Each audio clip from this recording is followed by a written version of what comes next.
Hi, it's Dr. Heather ND back again. I thought I would sit down and have a nice late night YouTube session with you guys, maybe talk something cool about naturopathic medicine, but then I thought someone is definitely going to have something to say about the brightness of this video, maybe even the creepiness of it, like Dr. Heather, it's not even anywhere close to Halloween yet, what are you doing? But actually this is my normal nighttime lighting, and actually this is even a little bit more than my normal nighttime lighting. Let me see if I can show you that I actually do have my dining room lights on, even if dim. Usually after dark, after the sun goes down, the only lighting that I'll have is either Himalayan salt lamps, so I have a few of those spread throughout the house, or candlelight. So if you like candles, I recommend non-toxic candles, so beeswax or non-GMO soy with an organic wick. And the reason for this is twofold actually, or even more fold than that. Number one is sleep. So many people suffer with sleep issues, and there can be a lot of different reasons for that, but a lot of that has to do with sleep hygiene. And so sleep hygiene deals not with just our actual sleeping environment, so like once we hit the bed, what happens after that, and the environment that we're in throughout the night, but also the time leading up to going to bed. And so basically from the time the sun goes down to bedtime, that's all part of your sleep hygiene routine. And so right now, I'm using the Flux app. It's called Flux, but spelled F.LUX. Basically, it's software that you can download onto your computer that I really like. You can set it to run all day long. That's what I have mine set up for, but you can also put in your zip code and have it run just from sunset to sunrise if you want to. You can set it to different colors basically, so basically like different levels of blue light blocking and how amber colored you would like your screen to look. So I highly recommend that if you're doing computer work at night, if you're on your cell phone at night. You can actually either get an app as well, like a blue light blocking app for that. If you have an iPhone, I'm not sure if you can see this, but you can go to your settings, and it's under display and brightness, and there's an option for night shift. So I just have my night shift set from 10 p.m. to 9:59 p.m. Basically that means it stays on all day, and the screen just looks a much prettier and much easier on the eyes amber color. If I'm doing something that requires me to be able to see the colors more accurately, I'll just turn it off. So it's really simple to just switch that off if you need to be like editing photos or whatever. So I really recommend that any screen, any device that you're using after the sun goes down, that you find a blue light blocking app that you like or software that you can download that prevents that blue light from coming and hitting your eyes. If that's not possible, or if you like to watch TV at night and there's no way for you to block that blue light from the actual device, then you can get blue light blocking glasses, which are also really great, really inexpensive, and that will block out blue light from any device, anything that you're looking at while you're wearing them. So those some people like to wear not even after sundown, but also during the day in their workplace. If you work somewhere where you're either staring at a screen for a really long time or there's fluorescent lights, the blue light blocking glasses can really help with eye strain in those situations too. And so basically after sundown, my house gets really dark. I use Himalayan salt lamps and candles, as I mentioned. So if it's safe for you and anyone living in your house to do this, I really recommend it.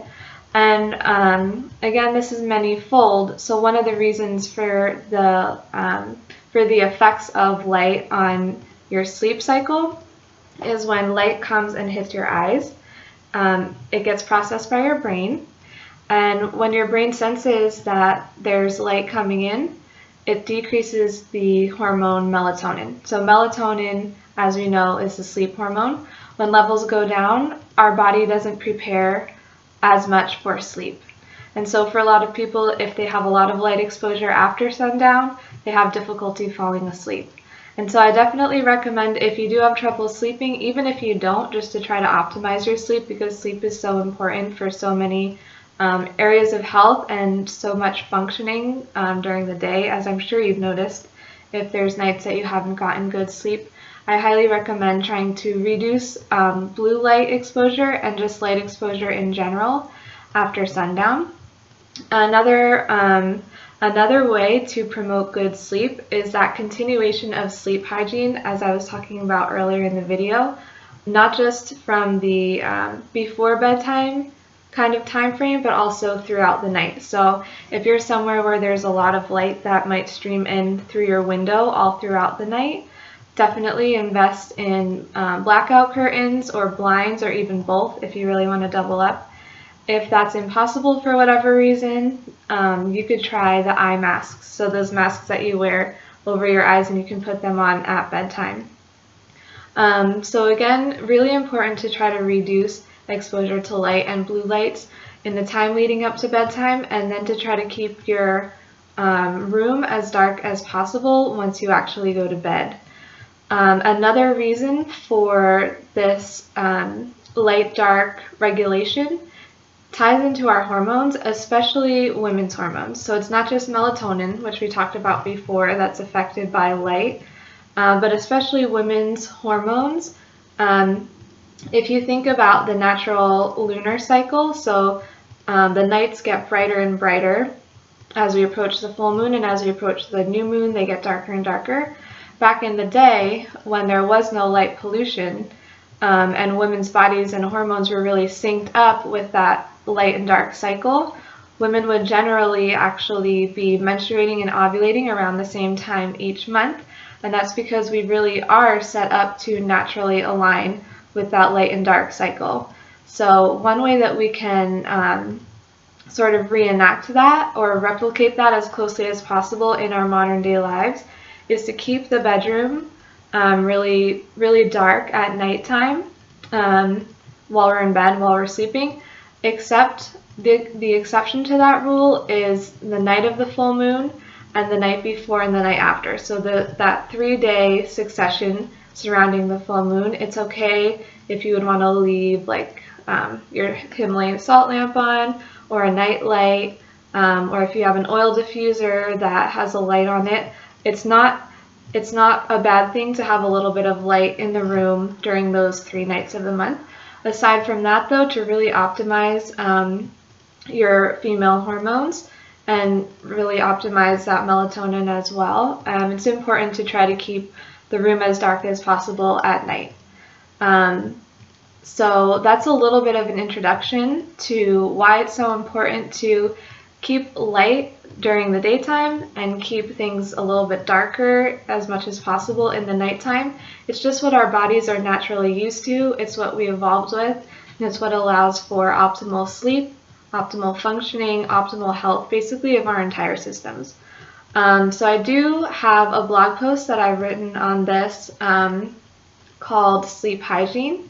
If you go to livinginthelighttoday.wordpress.com and search for sleep hygiene, you'll find that, and I'll also place a link below the video.